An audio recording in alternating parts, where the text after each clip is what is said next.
Jemaat yang dikasihi Tuhan Yesus Kristus, firman Tuhan berkaitan dengan hari perdamaian. Di sana diberi judul menemukan pemulihan dan harapan di tengah krisis. Kalau kita membaca dari Matius 14 ayat 22 sampai 33, jemaat yang dikasihi Tuhan Yesus, kita akan tahu bagaimana Yesus yang berjalan di atas air yang lagi bergejolak. Sampai anak-anak sekolah minggu pun juga tahu tentang cerita ini. Yesus berjalan di atas air, di mana kita semua bisa membayangkan bagaimana seseorang yang bisa berjalan di atas air yang bergelombang tinggi, berjalan dengan santainya. Bisa kita bayangkan bahwa orang itu adalah orang yang hebat, orang itu adalah orang yang punya kekuatan daripada orang lain. Gelombang yang tinggi itu pun menerpa perahu yang ada di situ. Kebetulan di situ para murid itu lagi ada di dalam perahu. Sehingga pada saat itu kalau kita baca di bacaan tadi, para murid semuanya ketakutan yang luar biasa. Tidak bedanya dengan manusia sekarang. Para murid saat itu merasakan seolah-olah tidak ada harapan untuk hidup dengan melihat gelombang yang begitu besar, di mana kapalnya merasa diombang-ambingkan, tidak ada harapan. Dan mungkin yang terbayang hanya satu, kematian. Tidak bisa melompat, kalaupun melompat ke kanan, ke kiri, ke belakang, ke depan, hanya ada air. Tidak bisa lari kemana-mana. Di situ, saudara yang dikasihi Tuhan Yesus, Tuhan Yesus datang menghampiri mereka. Tuhan Yesus datang menghampiri mereka. Kita tahu bahwa pada saat gelombang kehidupan menerpa kehidupan manusia, badai sehebat apapun, dalam bentuk apapun, bisa menerpa, bisa menggoncangkan kehidupan anak-anak Tuhan. Baik itu berkaitan dengan kesehatan, keuangan, pekerjaan, atau apapun. Jangan pernah merasa bahwa Tuhan tidak pernah memperhatikan. Mungkin yang kita pikirkan saat itu, ketika ada persoalan yang luar biasa dalam kehidupan kita, sama beberapa hari yang lalu, beberapa minggu yang lalu saya katakan, dalam kehidupan saya secara pribadi, ketika sesuatu terjadi dan Tuhan izinkan terjadi dalam kehidupan saya, kehidupan manusia yang terpikir seolah-olah hanya ada Tuhan, sampai kapan ini selesainya? Tuhan, ini rasanya ingin putus asa. Manusia merasa sendirian, manusia merasa seolah-olah tertekan. Kuasa kegelapan mengintimidasi. Udah, kamu di situ gak akan selamat. Depan, belakang, kanan, kiri itu air, gak matilah. Siapa yang bisa melawan? Ganasnya, kuatnya gelora gelombang lautan seperti itu. Bapak Ibu Saudara yang dikasihi Tuhan Yesus, Sungguh luar biasa. 2 kali ini saya berada di atas mimbar, di depan panjenengan. 2 kali ini saya menyampaikan puji Tuhan, hanya Tuhan Yesus yang bisa kita pikirkan. Bukan dia, hei Tuhan, Tuhan, bukan.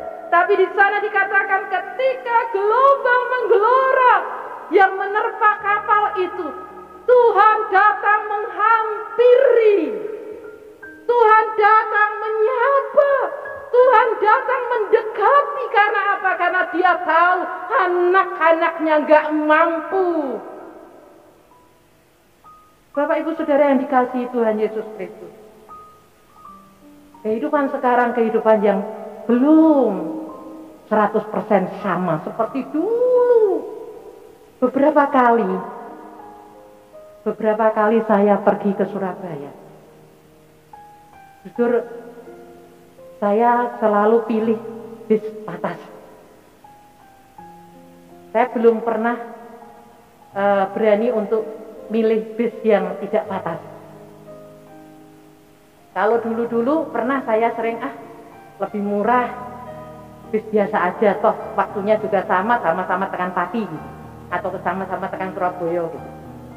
Saya selalu pilih bis patas.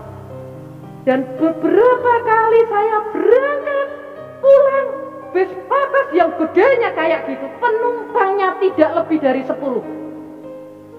Saya berpikir, Tuhan, bagaimana pemilik bis ini Tuhan, kalau hanya membawa tidak kurang dari 10 orang, padahal mungkin solar itu juga harus dibeli. Betapa beratnya kehidupan manusia sekarang. Belum lagi banyak pedagang-pedagang yang ngomong, aduh sekarang itu sepi. Kemarin saya sempat keluas yang gedenya seperti itu, yang datang hanya 1-2 orang, yang dijual banyak, pelayannya juga banyak, yang membeli bisa dihitung dengan jari. Kehidupan, dan ini tidak terjadi di Pati, tapi dimanapun. Saudara yang dikasihi Tuhan Yesus Kristus, keadaan-keadaan seperti ini bisa membuat manusia, aduh gimana ini. Kita baca, Bapak Ibu Saudara yang dikasihi Tuhan Yesus, Yohanes, buat kita orang percaya, Yohanes 16. Yohanes 16 ayatnya yang ke-33 bagian B. Dikatakan demikian, dalam dunia kamu menderita penganiayaan, tetapi kuatkanlah hatimu, aku telah mengalahkan dunia. Oh, ternyata firman Tuhan itu plak. Ya dan amin. Firman Tuhan ini mengingatkan kepada kita semua bahwa kita tidak pernah diizinkan, dibebaskan dari masalah. Sebagai anak-anak Allah, di dalam dunia kamu menderita penganiayaan, tetapi kuatkanlah hatimu, aku telah mengalahkan dunia. Saudara yang dikasihi Tuhan Yesus, saat masalah datang, sama seperti saat para murid ketakutan yang luar biasa karena kapal yang diombang-ambingkan. Dalam Matius 14 ayat 27 di sana dikatakan, dia berkata, tenanglah, aku ini, jangan takut. Ketika para murid ketakutan sama dengan mungkin kita dalam menghadapi apapun yang Tuhan izinkan dalam kehidupan kita. Gak ada orang sakit itu lalu gak ada orang tertekan langsung tertawa, langsung bahagia, tidak. Susah. Tapi di sana dikatakan dalam Yohanes 16 ayat 33b, itu mengingatkan bahwa Tuhan tidak pernah mengingatkan kita bahwa tidak pernah kita dibebaskan dari masa. Ada masalah datang sama Tuhan, ada masalah datang sama. Loh kok datangnya berkali? Iya. Kalau penjenengan dahar kenyang, apa nanti enggak lapar lagi? Ya lapar, makan dong. Oh saya sekarang sudah minum 1 gelas, lega, hausnya hilang. Apa nanti enggak haus lagi? Ya haus, ya minum lagi. Hausnya hilang. Lapar, makan. Nanti lapar lagi, makan lagi. Saya susah. Datang sama Tuhan. Puji Tuhan, susah tidak hilang. Dalam arti kata, masalah tidak hilang, tapi sukacita ada. Kok susah lagi? Datang lagi sama Tuhan. Datang lagi sama Tuhan. Datang lagi sama Tuhan. Di sana dikatakan, tenanglah.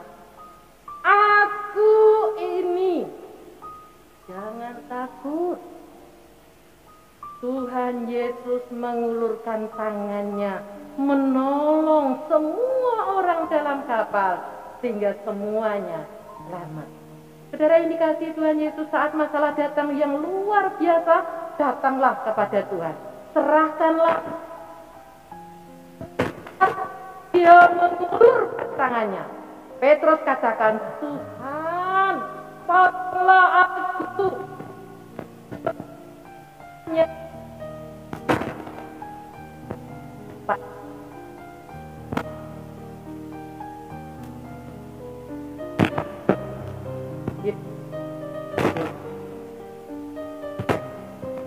Mengapa engkau bimbang? Lalu Yesus mengubah. Saudara yang dikasih, mungkin kalimat yang aduh panasnya ya. Hei kau orang yang kurang percaya, mengapa? Kalimat Yesus itu monggo kita tanggapi dengan itulah kasih Yesus yang luar biasa. Ketika Yesus mengatakan, kenapa engkau bimbang? Percayalah kepadaku. Tapi Yesus mengulurkan tangannya. Ayo, takut. Sungguh luar biasa. Sama seperti yang saya katakan tadi. Ketika suatu perasaan tidak nyaman dalam hati kita, datang sama Tuhan sehingga damai lagi. Beberapa waktu lagi tidak nyaman, datang lagi sama Tuhan, terus perbarui itu. Perasaan damai akan selalu Tuhan berikan dalam kehidupan kita. Dalam tangannya, tangan Yesus Kristus, ada perlindungan, dan keamanan. Perasaan damai berada dalam perlindungan kasih Tuhan merupakan wujud dari kuasa dan kasih Allah Tuhan Yesus Kristus yang berkenan untuk mengulurkan tangannya. Dia sekalipun tidak akan pernah membiarkan anaknya binasa. Dia memulihkan kita dari kelemahan kita. Dia yang selalu memahami. Saudara yang dikasihi Tuhan Yesus, Dia selalu memahami keadaan anaknya. Kalimat yang tadi kita dengar, hai engkau orang yang kurang percaya. Ini kalimat yang langsung menampar kita orang. Tapi di sana dikatakan, hai engkau orang yang kurang percaya, mengapa engkau bimbang? Tangannya terulur.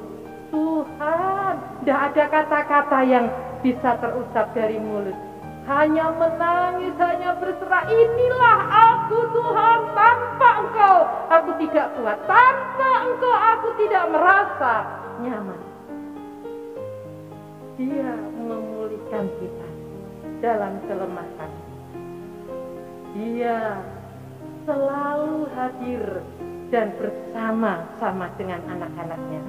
Sesulit apapun, segelap apapun persoalan kita, maka Tuhan Yesus Kristus berkenan datang, menghampiri dan mengulurkan tangannya, menolong kita. Monggo kita berhenti sejenak untuk memikirkan, untuk merenungkan, untuk mengarahkan pikiran dan wajah kita pada Yesus Kristus dan mengalami dan dapat merasakan, mengalami kedamaian di dalam Yesus Kristus. Bapak Ibu Saudara yang dikasihi Tuhan, kita taruh kepercayaan, harapan kita kepada Allah yang berkuasa atas diri kita, atas alam semesta. Jangan pernah lari ke tempat yang lain. Jangan pernah berpaling. Seberat, sesulit apapun, arahkan pikiran kita, wajah kita kepada Tuhan Yesus Kristus yang pegang kendali atas hidup kita.